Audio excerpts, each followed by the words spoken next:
بسم اللہ الرحمن الرحیم۔ السلام علیکم ناظرین، پروگرام رہنما کے ساتھ آپ کا میزبان مظفر اعجاز حاضر ہے۔ ناظرین، مختلف رہنماؤں سے گفتگو کرتے ہیں۔ ایک ایسے رہنما بھی ہمارے ساتھ موجود ہیں جو ہر وقت چومکھی لڑائی میں مصروف رہتے ہیں۔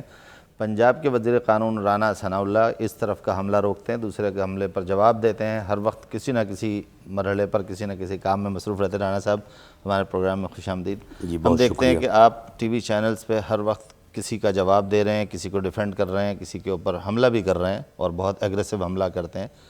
اب الیکشن کا میدان سجنے والا ہے۔ پاکستان مسلم لیگ نون کا اصل سیاسی حریف کون ہے؟ Peoples Party, P M L Q, P T I, دوسری جماعتیں جو ابھی تک آپ کے کسی اتحاد یا کسی اس میں فریم میں نہیں آئی ہیں؟ دیکھیں، اس میں جو الیکشن ہونے جا رہا ہے اس کے متعلق میری جو پرسنل اسیسمنٹ ہے وہ یہ ہے کہ یہ پہلی مرتبہ ہوگا کہ ایک بہت ہی انڈیپینڈنٹ اور اسٹرانگ میڈیا، وائبرنٹ، آزاد عدلیہ اور ایک ایسا الیکشن کمیشن جس کے اوپر سب کو اعتماد بھی ہے اور وہ انڈیپینڈنٹ بھی ہے۔ اس لیے جب الیکشن کمپین شروع ہوگی اور رائے سازی کا، اوپینین میکنگ کا عمل شروع ہوگا تو صحیح معلوم تو اس وقت پڑے گا جب الیکشن کمپین کا تھوڑا عرصہ، یعنی کوئی 30 دن 20 دن گزر جائیں گے۔ لیکن آج کے حالات میں اگر جو ہے وہ اسیس کیا جائے تو اگر میں پنجاب کی بات کروں تو ما سوائے ان حلقوں کے جن حلقوں میں الیکٹیبلز، دیکھیں نا، بعض لوگ ہوتے ہیں کہ وہ مقامی طور پہ کسی نہ کسی وجہ سے کوئی بڑا ذمہ دار ہے یا کسی کا وہاں پہ کوئی خاندانی طور پہ اثر ہے یا کوئی برادری وہاں پہ میجورٹی سے بیٹھی ہے، اور یہ چیزیں جو ہے ابھی تک ہمارے الیکشن میں ان کا اثر موجود ہے۔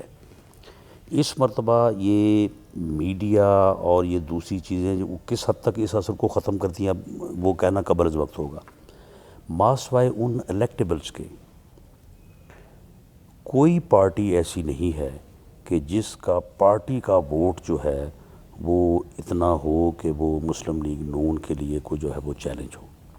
اب الیکٹیبل جو ہیں جو رورل ایریاز میں بعض جگہ پہ اوپر جو ہے وہ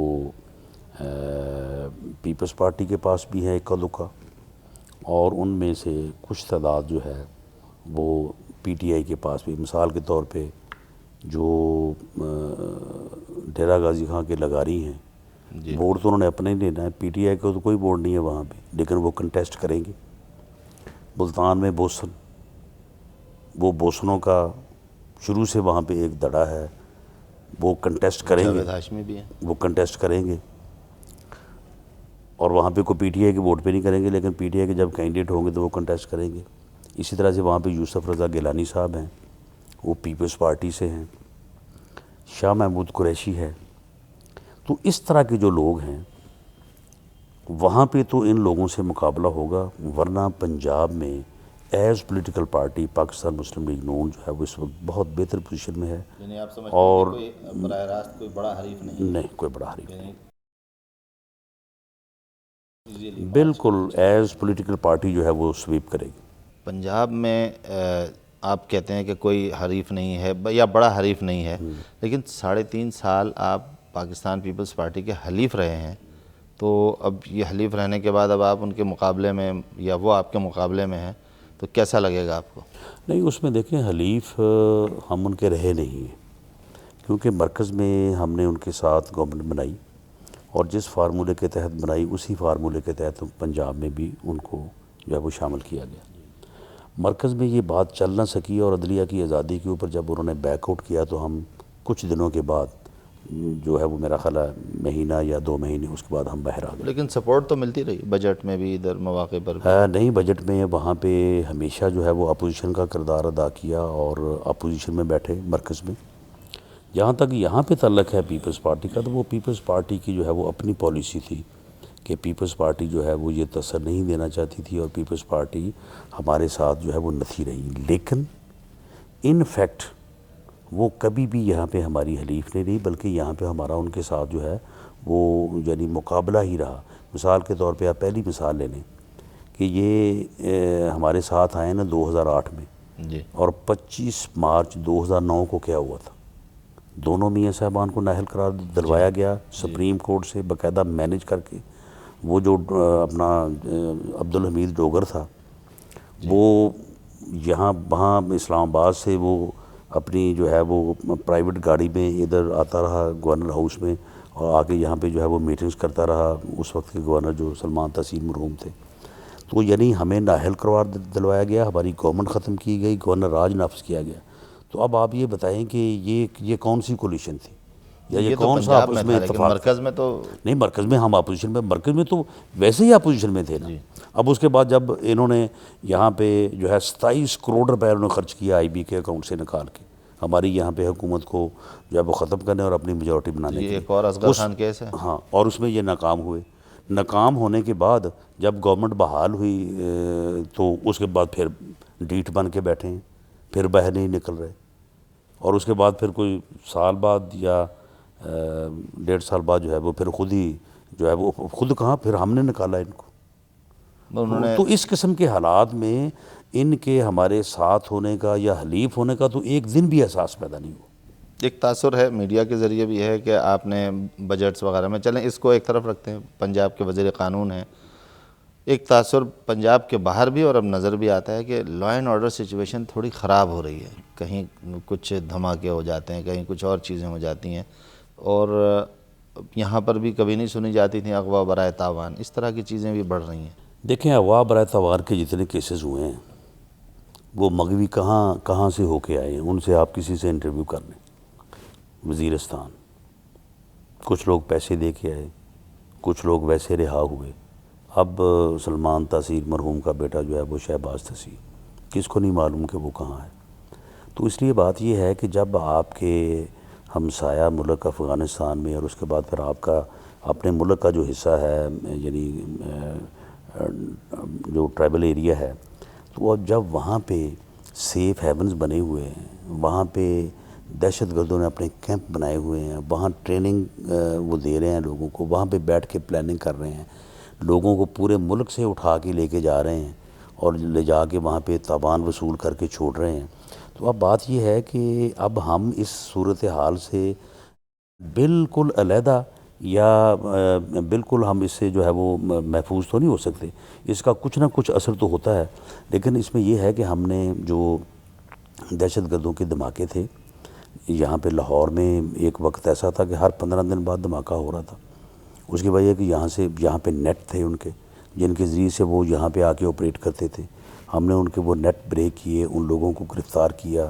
اسی طرح سے اغوا برائے تاوان جو گروپ کروا رہا تھا اس کو ہم نے جو ہے وہ بریک کیا, اس کو گرفتار کیا. یہ بھائی تھے, وہ تاجک تھے لڑکے. یعنی یہ اب نیچے کی طرف آ رہا ہے. اب دیکھیں, اب میں یہ تو نہیں کہہ سکتا کہ اب دہشت گردی سے ہم بالکل جو ہے وہ یعنی جو ہے وہ محفوظ ہو گئے ہیں اور کوئی یہاں سے اغوا نہیں ہوگا, لیکن ہم نے اس کو ممکنہ حد تک جو ہے وہ کنٹرول کیا ہے.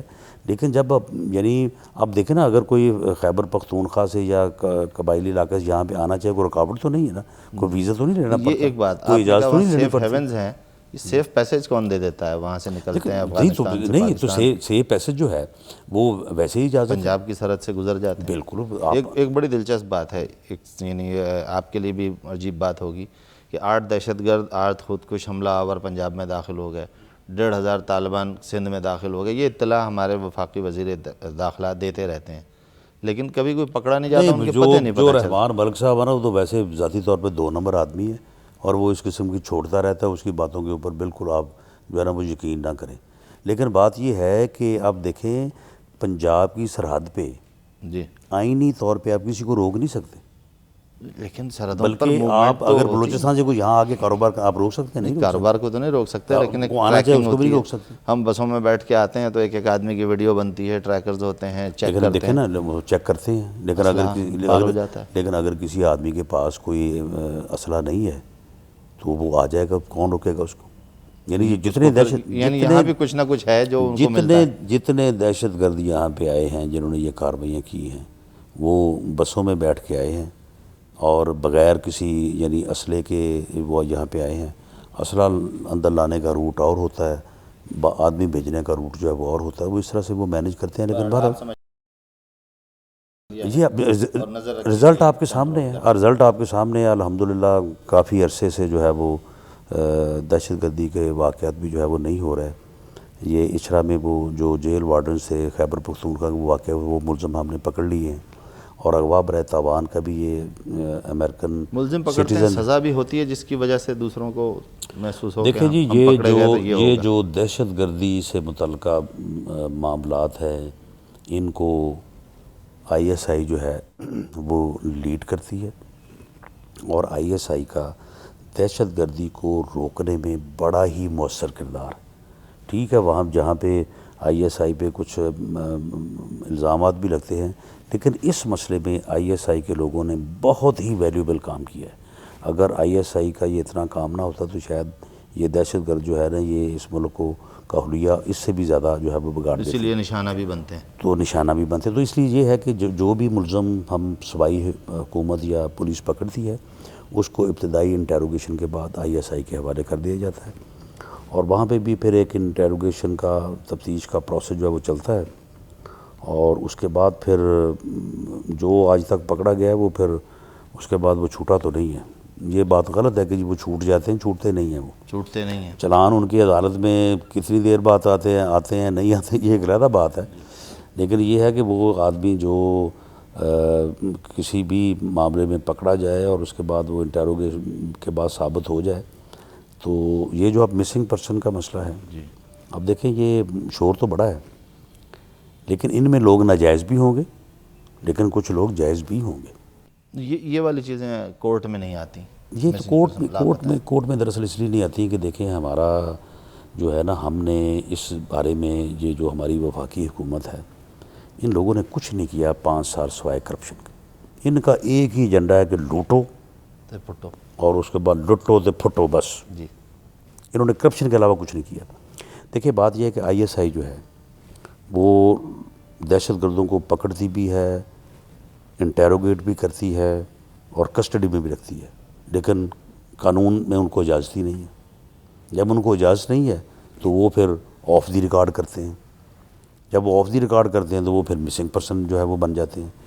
تو وفاقی سطح پہ پارلیمنٹ کی سطح پہ ایک ایسا قانون بننا چاہیے تھا. امریکہ نے بنایا، انہوں نے یہ بنا دیا کہ جی دہشت گردی جس کو شبہ اس کو 6 ماہ تک جو ہے وہ ہوم لینڈ انویسٹیگیشن سیکورٹی بنایا، قانون بنایا، کچھ چیزوں کو تو ہمارے بھی یہ چیزیں بننی ہونی چاہیے. جو ہم کر رہے ہیں جب ہم اس کے لیے قانون جو ہے وہ وضع نہیں کرتے تو پھر اس کو جو ہے وہ آئین اور قانون سے مبرہ جو ہے وہ کیا جاتا ہے، اور اس کی وجہ سے یہ کمپلیکیشن آتی ہے. رانا صاحب ابھی وزیرستان کا تذکرہ آیا اور لا اینڈ آرڈر کا تذکرہ آیا، سیف ہیونز کا آیا. ایک وقت تھا زیادہ دور نہیں، طالبان سے جہادی تنظیموں سے مسلم لیگ نون کا اور پنجاب حکومت کا تعلق جوڑا گیا اور کہا گیا کہ یہ سپورٹ کرتے ہیں، یہ ان کے ہم نوا ہیں. آج کل یہ بات نہیں ہو رہی، لیکن وہ معاملہ ختم ہو گیا. نہیں دیکھیں وہ ایک تعلق توڑ لیا. نہیں وہ ایک ایونٹ تھا کہ جنگ میں ایک صوبائی سیٹ جو ہے نا اس کے اوپر الیکشن آ گیا، ضمنی الیکشن. جنگ میں جو کالعدم سپاہ صحابہ ہے، جماعت تو کالعدم ہو گئی، لیکن جماعت سے جو لوگ ہمدردیاں رکھنے والے تھے وہ تو کالعدم نہیں نہ ہوئے. ان کو اٹھا کے آپ نے سمندر میں تو نہیں پھینکا، اور ان کے ووٹ بھی بنے ہوئے ہیں. ووٹ آپ نے یا تو ان کا ووٹ کا حق آپ ان سے لے لیں اور ان کو ووٹ لسٹوں سے وہ نکال دیں. تو اب جنگ میں جب وہ الیکشن ہوا تو وہاں پہ ہماری جماعت نے بھی کوشش کی کہ وہ لوگ ہمیں ووٹ دیں، اور پیپلز پارٹی نے بھی کوشش کی، لیکن بالآخر فیصلہ انہوں نے ہمارے حق میں کر دیا. تو انہوں نے کہا کہ جی دیکھیں یہ جو ہے وہ ان لوگوں سے جو ہے وہ ووٹ لے رہے ہیں اور ان کا آپس میں تعلق ہے، یہ ہے وہ ہے. وہ پراپیگنڈا سلمان تاثیر صاحب یہاں پہ اس وقت گورنر تھے، تو وہاں پہ ان کے ساتھ میری ٹسل بھی ان دنوں میں بڑی جو ہے وہ زوروں پہ تھی. تو انہوں نے اس چیز کو میرے اوپر جو ہے وہ مسلط یا ثابت کرنے کے لیے بڑا جو ہے وہ زور لگایا، خط لکھے، میڈیا میں سارا کچھ کیا. لیکن وہ یہی بات تھی، دیکھیں جس کا ووٹ ہے اور آئین اس کو ووٹ کا رائٹ دیتا ہے، بطور کینڈیڈیٹ مجھے اس کا ووٹ لینے اور اس سے ووٹ مانگنے کا حق ہے. اس کے علاوہ نہ ہم ان کے ساتھ کوئی تعلق پہلے تھا نہ کوئی بعد میں ہے. اور دوسری بات یہ ہے کہ اگر کوئی آدمی دہشت گردی کی کارروائیوں میں ملوث ہے اور ہم اس کے ساتھ کوئی رعایت برتنے فرض کریں تو کیا آئی ایس آئی بھی ہمارے متحد ہے؟ چلو پولیس تو ہمارے متحد ہوگی، جی تو آئی ایس آئی کیوں نہیں پکڑتی؟ اور میں وہاں پہ جو جنگ گیا تھا یا جس کے ساتھ میری تصویر تھی وہ کو اسامہ بن لادن کے ساتھ تو میں نہیں کھڑا تھا نا، مولانا محمد احمد لدھیانوی کے ساتھ تھی نا تصویر. تو مولانا محمد احمد لدھیانوی جو ہے ادھر لاہور بھی، اب کراچی بھی، وہ سارے ملک میں جو ہے وہ پھرتا ہے. اگر وہ دہشت گرد ہے تو کیوں نہیں گرفتار کرتے اسے؟ اگر پنجاب والے نہیں کرتے تو پھر آئی ایس آئی یہ کر لے، سارا سندھ سلمان گورنمنٹ تاثیر کر لے تو صاحب کا کر کھڑا لے، کیا ہوا تھا. کر لے. یعنی اس کو کیوں نہیں پکڑ دی؟ یہ سارا افسانہ سلمان تاثیر. دونوں میں سے کون سا گورنر ٹف، سلمان تاثیر یا کھوسا صاحب؟ آپ کو کون ٹف ٹائم دے رہا ہے؟ دیکھیں جی، ٹف ٹائم کی تو بات یہ ہے کہ سلمان تاثیر صاحب بھی جب آئے تھے تو بڑے دھوم دھڑلے سے آئے تھے. انہوں نے کہا تھا کہ جناب میں چیف منسٹر کو نہیں مانتا، میں کسی کو نہیں جانتا، میں یہ کر دوں گا وہ کر دوں گا. تو پھر اللہ کے فضل سے میں ان کو اس لیول پہ لے آیا تھا. پھر انہوں نے اسی چیف منسٹر کو خط لکھا تھا کہ جی لا منسٹر سے میری جان چھڑوائیں. اور اس کے بعد جب آئے ہیں یہ اپنا کھوسا صاحب. کھوسا صاحب، تو کھوسا صاحب بھی یہی کہتے رہے ہیں کہ جی میں تو اس کو چیف منسٹر نہیں مانتا، یہ تو اب جو ہے اپنا ہے اسٹے آرڈر کے اوپر ہے، ان کو تو پتہ ہی کوئی نہیں ہے، یہ تو سیاست ہی نہیں کرتے. اور اب یہ پچھلے دنوں انہوں نے لکھا ہے کہ ڈیئر میاں شہباز شریف صاحب، لا منسٹر سے میری جان چھڑائیں. لا منسٹر کیا چیز ہے؟ نہیں، بات یہ ہے نا کہ ہر ایک کی جان کو آیا بات ہوا یہ ہے کہ ہم نے ایک اس کا مطلب یہ کہ آپ ٹف ٹائم دے رہے ہیں.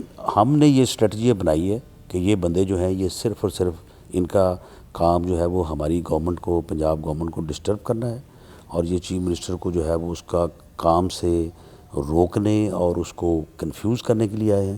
اس لیے چیف منسٹر جو ہے وہ ان کی کسی بات کا جواب نہیں دے گا، یہ میرا جاب ہے. اور وہ جاب جو ہے وہ میں نے بالکل بڑے اچھے طریقے سے کیا، نہ صرف ان دونوں گورنروں سے بلکہ جو بابر اعوان صاحب آئے تھے ان سے بھی بڑا ٹھیک ٹھاک جو ہے وہ معاملہ رہا.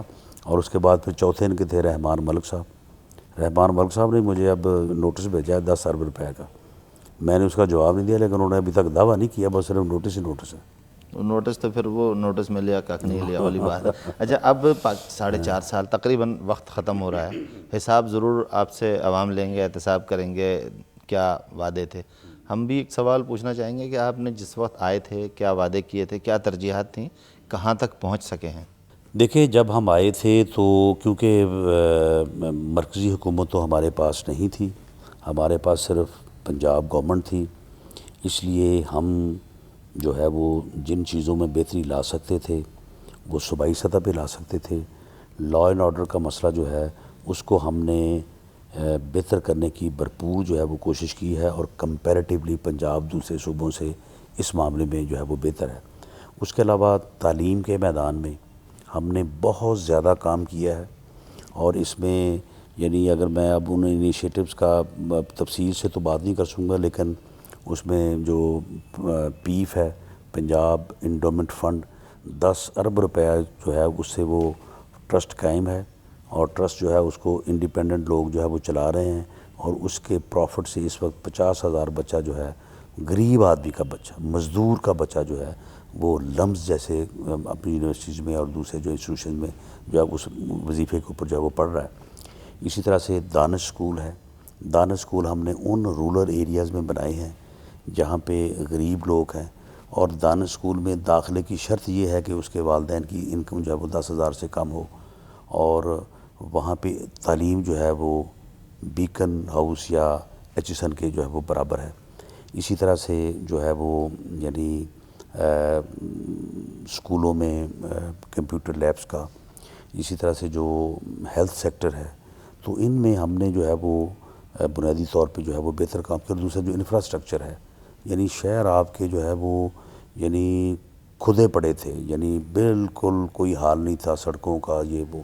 اور وہ اگر آپ جا کے دیکھیں تو اس حساب سے فیصل آباد چلے جائیں، ملتان چلے جائیں، ساؤتھ میں چلے جائیں. کتنے پرسنٹ آپ ٹوٹل سمجھتے ہیں کہ اپنے منصوبے، اپنے وعدوں پر عمل کر لیا؟ دیکھیں جی، ہم نے اس میں جو ہے یہ ایجوکیشن میں، صحت میں، اور جو یہ روڈز کا سیکٹر ہے، اس میں ہم نے جو ہے وہ 100% جو ہے وہ ریلیف، جو وظائف ہمارے پاس اویلیبل تھے وہ ہم نے جو ہے وہ دیا ہے. اور سب سے جو بڑی بات ہے وہ یہ ہے، جس کے اوپر ہم چاہتے ہیں کہ لوگ ہمیں ووٹ دیں، وہ یہ ہے کہ ہم نے نیٹ، کلین اور آنیسٹ گورننس کی جو ہے وہ مثال قائم کی ہے. ایک یہ صرف دعویٰ ہے یا اس کا نہیں کوئی دعویٰ نہیں ہے، یہ ثبوت ہے. دعویٰ؟ تو سبھی کہتے ہیں نا، نہیں، ادھر بات یہ ہے نا کہ مرکز سے بھی یہی دعویٰ ہے. نہیں، مرکز سے کیسے وہ دعویٰ کر سکتے ہیں؟ کہتے یہ ہیں تو جی ہماری یہ گورننس تو دیکھیے آپ، میں ہم نے یہ سمجھ کیا، اتنے انکم دیکھیں سپورٹ بات پروگرام یہ چلائے. ہے کہ ان کے ہر جگہ پہ پی آئی اے کو انہوں نے وہاں پہ لوٹ مار کی ہے، رینٹل پاور میں سب، یعنی ان کے تو وزراء کے اکاؤنٹوں سے پیسے نکلوائے گئے ہیں، یعنی سپریم کورٹ نے نکلوائے ہیں، واپس کیے ہیں انہوں نے.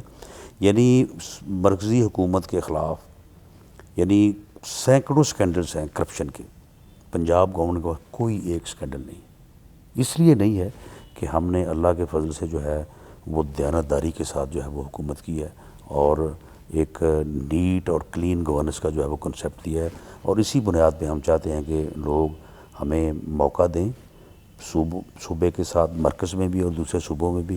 انشاءاللہ تعالی ہم اس ملک کے مسائل جو ہے وہ اگلے 3 سے 5 سالوں میں ان کو حل کریں گے. رانا صاحب، دانش اسکول تو آپ کے انڈر کنٹرول ہیں، لیکن آپ کہتے ہیں غریب کے بچے کو ہم بیکن ہاؤس اور ایچیسن جیسی جگہوں پر پڑھا رہے ہیں، تعلیم دے رہے ہیں، اس جیسی تعلیم دے رہے ہیں، ان اداروں میں نہیں بھیج رہے. نہیں یعنی لمز میں بھیج رہے ہیں. تو ایک سوال یہ ہوتا ہے کہ ایک بیوروکریٹ کا بچہ بیٹھا ہوا کمار کے بچے کے ساتھ، وہ کہے یار تم کیسے قبول کر رہے ہیں؟ دیکھیں جی بات یہ ہے، جو وہ کمار کا بچہ جو ہے اس کو میں کانفیڈنس آنا چاہیے نا.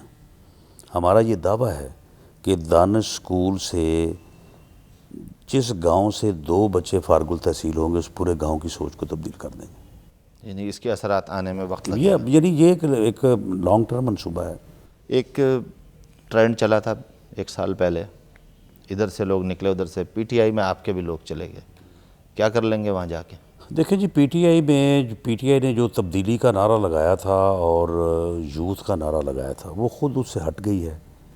یوتھ کو اب وہ لے آئے ہیں 25% کے اوپر، اور یعنی تبدیلی کا نعرہ جو ہے، اب آپ مجھے یہ بتائیں کہ ڈیرہ غازی خان کے لگاری، بہاول پر کے وہ ظفر اقبال بڑیچ، ملتان کے بوسن، یہ سرگودے کے ٹوانے، یہ چکوال کے ٹمن، یہ جہانگیر ترین، یہ شفقت محمود، یہ لوگ تبدیلی لائیں گے؟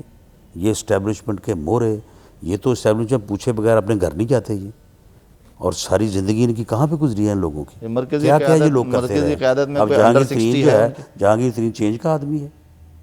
تو یہ ویسے تو ہم دوسری پارٹیوں کا بارے میں تبصرہ نہیں لینا چاہیے، لیکن چونکہ کچھ آپ کے بھی گئے ہوئے ہیں تو ان کی مرکزی قیادت میں انڈر 60 کوئی ہے؟ کن کی؟ پی ٹی آئی کی. میرا تو خیال ہے کہ یہ جو ان کے صدر ہیں جاوید ہاشمی صاحب، جی، وہ ان کے متعلق تو مجھے پتہ ہے کہ وہ ہی از اوور 60.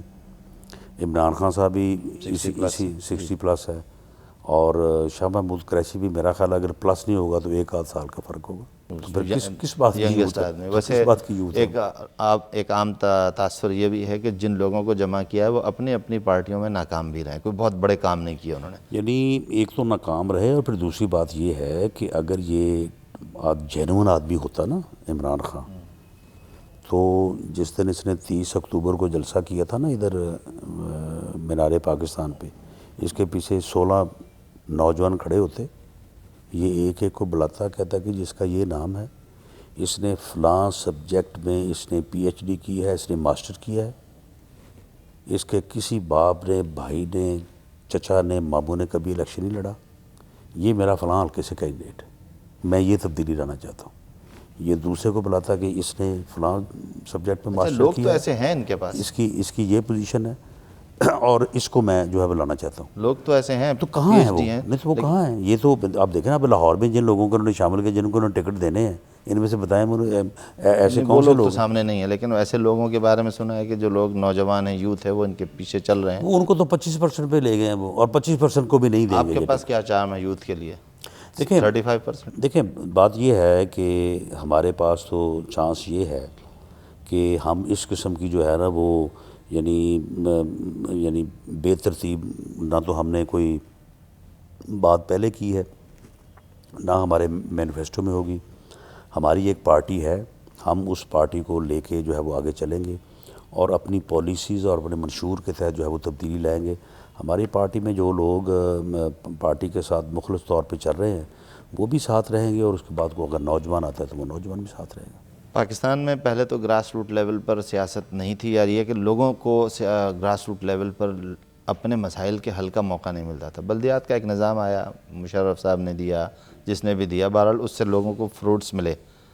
3-3.5 سال ہو رہے ہیں بلدیات کے الیکشن ہی نہیں ہو رہے. اب تو صوبوں کا معاملہ ہے. دیکھیں جو نظام جنرل مشرف نے بلدیاتی نظام کی صورت میں نافذ کیا تھا, اس نے تباہی اڑا کر کے رکھ دی اس ملک کی. اس نے تمام اداروں کو جو ہے وہ ڈیمیج کیا. اس نے جو انتظامی مشینری ہے اس کو اتنا بھاری بھرکم کر دیا, اور اختیارات جو تھے وہ بجائے اس کے کہ وہ ڈیوالو ہوتے ان کو کنسنٹریٹ کر دیا. ایک ڈی سی او جو ہے 32 محکمے جو ہے وہ اس کو اکیلے کو دے دیے. ڈسٹرکٹ ڈی سی او کو تو نہیں دیا نا, ناظم کو دیے جو منتخب ہوگا. نہیں ناظم کے پلے تو کچھ بھی نہیں تھا نا. جن ضلعوں میں ناظم جو تھے وہ اپوزیشن کے الیکٹ ہوئے, جیسے قصور اور تھا وہ مظفر گڑھ, تو وہاں پہ تو ان کو تو انہوں نے دفتر میں نہیں, آفس میں نہیں بیٹھنے دیا. تو بات یہ ہے کہ وہ نظام جو تھا وہ بالکل ٹوٹل فیلئر تھا, اور ان کو اختیارات اتنے دیے گئے کہ ان لوگوں نے تباہی کر دی. یعنی 1 کلومیٹر سڑک پہ اوپر 1.5 کروڑ روپے کی انہوں نے مٹی ڈلوائی ہے. اور پھر دوسرا یہ کہ کوئی خالی جگہ نہیں چھوڑی, سب لیزیں دے یہ دی. سارے کام تو ڈپٹی کمشنر والے نظام میں بھی ہوتے رہے. ایک سڑک 4 دفعہ کاغذ پہ بنتی ہے. لیکن بات یہ ہے کہ اس برے انداز سے نہیں کبھی ہوئے جس برے انداز سے ہم نے دوسرے شہروں میں دیکھا ہے, ہوئی. لاہور میں بھی دیکھا ہے, کراچی میں بھی دیکھا ہے کہ شہر میں ایسی ترقی ہوئی ہے جس کو چینج کہا جاتا ہے, ویزیبل فزیکل. کس دور میں؟ کراچی اسی نہیں, کراچی میں تو ٹھیک, کراچی میں تو ٹھیک ہے, ایم کو جنرل مشرف نے اربوں روپیہ دیا تو وہاں پہ تو انہوں نے کرایا. لیکن لاہور میں مجھے بتائیں, نعمت اللہ خان اس سے پہلے کر گئے. ہاں لاہور میں مجھے بتائیں کون سی ترقی ہوئی؟ میاں عامر صاحب نے کچھ نہیں کیا. بتائیں کیا کیا؟ کچھ آپ بتائیں گے لاہور کیا؟ ہمیں تو کچھ نہیں نظر آ آپ کو رہا. کچھ نظر نہیں. انڈر پاسز بے تحاشا بنے ہیں, پل بنے بنے, بے تحاشا بھی کوئی نہیں بنے. پل بنے ہیں, سڑکوں میں چینجز کون سے آئی پل ہیں. بنے؟ کوئی بھی ابھی ہم عبادت روڈ دیکھ رہے ہیں, مسلم ٹاؤن دیکھ رہے ہیں, ٹوٹ پھوٹ ہر وقت ترقی. نہیں, اب جو یہ تو آپ کے کام نہیں, ٹوٹ پھوٹ جو ہے نا یہ تو میٹرو ہے نا. یہ میٹرو کی وجہ سے میٹرو منصوبہ جو ہے آج یہ لوگ جتنی مخالفت کر رہے ہیں, یعنی وہ منصوبہ جو ہے وہ تقریباً 30 سے نیچے جو ہے وہ مکمل ہو رہا ہے. کوئی 72 ارب کہہ رہا ہے, کوئی 90 ارب کہہ رہا ہے. سارے کہہ رہے ہیں کہ جی یہ منصوبہ کیوں بنا دیا. جس طرح سے یہ موٹر وے کو لوگ یہ کہہ رہے تھے نا کہ جی کیوں بنایا, جی اس کی ضرورت نہیں ہے, اور آج پوری قوم جوریاں اٹھا کے میاں نواز شریف کو دعائیں دے رہی ہے. یہ میٹرو کا منصوبہ جس دن یہ چلے گا نا لاہور میں, کراچی میں بھی یہ منصوبہ تھا لیکن نہیں آ سکا. پورا شہر جو ہے اور ہر آنے والا جو آدمی ہے یہاں پہ وہ میاں شہباز شریف کو جولیاں اٹھا کے دعائیں دے گا, اور یہ ریپیٹ ہوگا سارے شہروں میں. اب اگر آپ کہتے ہیں کہ بلدیاتی نظام مشرف صاحب کا خراب تھا, اس نے تباہی پھیر دی, پیپلز پارٹی کہتی ہے عامر کا نظام تھا, ایم کیو ایم کہتی ہے عامر کا نظام تھا, اے این پی کہتی ہے عامر کا نظام تھا, سارے مل کے بدل دیں تو اس کو بدل نہیں سکتے. 3-3.5 سال تو نہیں لگنے چاہیے. اس میں یہ ہے نا کہ 2009 تک تو اس کو بدل ہی نہیں سکتے تھے. ٹھیک, کیونکہ اس نے اس کو ڈالا ہوا تھا 6 اس کو 3 سال ہو رہے ہیں نا. اور 2009 کے بعد اس کو بدل کر الیکشن کروانے کی جب بات آئی تو جھگڑا پڑ گیا ووٹر لسٹوں کا. اب جن ووٹر لسٹوں کے متعلق سپریم کورٹ میں کیس چل رہا ہو کہ جی 3.5 کروڑ ووٹ جو ہے وہ جعلی ہے, حالانکہ میں اس موقف کو نہیں مانتا کہ 3.5 کروڑ ووٹ جعلی تھا. وہ یہ تھا کہ ان کے شناختی کارڈ نہیں تھے, نمبر نہیں تھے درج, تو ان کو انہوں نے جعلی بنا دیا. 3.5 کروڑ ووٹ جعلی ہو ہی نہیں سکتا, اور اس کو پول بھی نہیں کروایا جا سکتا. لیکن بہرحال اب بات یہ ہے کہ بلدیاتی الیکشن ہم کس طرح سے اب تک کرواتے کہ جب ابھی بھی یہ 10 دن پہلے سپریم کورٹ میں جو ہے وہ پٹیشن پینڈنگ تھی, اور اس میں یہ تھا کہ جی ووٹر لسٹیں جو ہے وہ نامکمل ہیں, اس میں جو ہے وہ پتہ نہیں 35% ووٹوں کا جو ہے وہ اندراج نہیں ہے. تو اس وجہ سے جو ہے وہ الیکشن نہیں ہو سکا, کیونکہ جعلی ووٹر لسٹوں کے اوپر اگر ہم الیکشن کرواتے کوئی تسلیم نہ کرتا. سیاست کی طرف پھر اس کی طرف آتے ہیں, مرکز سے لے کے پنجاب تک پہلے بھی کوشش ہوئی, دونوں میاں برادران کو سیاست سے نکالنے کی پھر کوشش ہو رہی ہے. اگر نکالنے میں کامیاب ہو گئے تو کیا ہوگا؟ انشاءاللہ تعالیٰ وہ کبھی کامیاب نہیں ہوں گے. اگر جنرل مشرف جو صورتحال ہے, اگر جنرل مشرف 9 سال سب کچھ کرنے کے بعد, اور خدائی ایک قسم کا اس کے پاس اختیار تھا, نہ وہ کسی پارلیمنٹ کو جواب دیتا نہ کسی سیاسی جماعت کو جواب دیتا, اگر وہ نہ ان کو سیاست سے نکال سکا اور اللہ نے ان کو واپس بھیجا تو انشاءاللہ تعالیٰ اور کوئی دنیا کی طاقت نہیں. ابھی آپ نے بتایا کہ آزاد الیکشن کمیشن ہے, اور اس کا ہی کہنا ہے کہ سزا یافتہ شخص الیکشن نہیں لڑ سکتا. اب سپریم کورٹ کہہ دیتی ہے جی اصغر خان کیس میں ان کا نام ہے یا ان کو سزا دی جاتی ہے, تا برخاست عدالت ہی صحیح. تو ٹھیک ہے, اگر سزا دے دیں گے تو وہ الیکشن نہیں لڑیں گے. تو اس طرح کی کوئی چیز کے خدشات ہیں تو پھر کیا کرے گی؟ خدشہ تو ہے ہی مسلم لیگ نون کا سر نہیں، تو لیکن نہیں ہوگا؟ خدشہ ہے کوئی نہیں. اس کے بعد سپریم کورٹ کے سامنے کوئی کیس نہیں ہے پینڈنگ. ایسا کوئی کیس نہیں ہے کوئی کیس کہ پاکستان مسلم لیگ کو کوئی ایسا خدشہ ہو؟ نہیں، بالکل نہیں. ایک اور چیز ہے بہت ہی چلتی رہی ہے، ڈینگی. بڑا تباہی مچائی ہے ڈینگی نے. تو کیا دوسرے شہروں دوسرے صوبوں کے مقابلے میں پنجاب اس سے زیادہ متاثر ہے یا میڈیا پر زیادہ نہیں، متاثر ہے؟ دیکھیں پنجاب اس سے زیادہ متاثر ہوا تھا، اور لاہور میں تو بہت، یعنی اس کی ساری ذمہ داری حکومت کی تھی پچھلے سال ڈینگی نہیں، پھیلنے اب کی؟ دیکھیں ڈینگی اب پھیل گیا. اب جو یہ اس قسم کی جو موذی امراض ہیں وہ پوری دنیا میں پھیلے ہیں. وہ یہاں پہ بھی پھیل گیا، لیکن پوری دنیا میں ان کو کنٹرول کرنے میں کسی جگہ 5 اور کسی جگہ 10 سال لگے. لیکن یہ میاں شہباز شریف کی کاوش ہے کہ اس نے اسے 1 سال میں کنٹرول کر لیا گیا. اب اس طرح سے اس کی شدت نہیں ہے یا بالکل ہی ختم کر دی؟ نہیں، اس مرتبہ تو اب میرا خیال ہے کوئی 1 آدھ مریض ہی سامنے آیا ہے، اور انشاءاللہ تعالی یہ یعنی اب ٹوٹلی کہہ سکتے ہیں کہ اب ختم ہو گیا. باقی اللہ تعالیٰ محفوظ رکھے. رانا صاحب، ٹی وی پر تو ہم آپ کو دیکھتے رہتے ہیں، لیکن آج ہم نے دیکھا کہ ایک ٹی وی چینل آ رہا ہے، ایک انتظار میں ایک جا رہا ہے، اور پھر پنجاب اسمبلی میں دیکھا کہ آ کے کہ ایک آ رہا ہے ایک جا رہا ہے، اور ایک پر آپ آ رہے ہیں اور اس کے بعد دوسرے پہ جا رہے ہیں. کام کب کرتے ہیں؟ دیکھیں اس میں یہ ہے کہ میں نے پورے ہفتے میں جو ہے وہ دن فکس کیے ہوتے ہیں. ایک دن میں پورا دن دیتا ہوں اپنے حلقے کے لوگوں کو. یہاں پہ پھر اور کوئی کام نہیں ہوتا، وہ سارے لوگ آتے ہیں. اور ایک دن جو ہے وہ یعنی صحافی حضرات جس طرح سے آپ تشریف لائے، اسی طرح سے کچھ دوسرے دوستوں کو جو ہے وہ ٹائم دیا ہوتا ہے. اچھا، وہ ہمارے سامنے وہ دن تھا، اس وجہ سے ہمیں لگا کہ اس کے علاوہ جو ہے باقی دنوں میں جو ہے وہ پورا دن جو ہے وہ سرکاری کام ہوتا ہے. شام کو جو ہے وہ روزانہ نہیں، 1 آدھ دن یا 2 دن جو ہے وہ ہفتے میں وہ کسی ٹاک شو میں چلے جاتے ہیں. باقی اس کے علاوہ کام کرتے ہیں. علاوہ کام ہوتا بہت شکریہ رانا صاحب، ہمارے ساتھ گفتگو ہوئی، بہت مزہ آیا.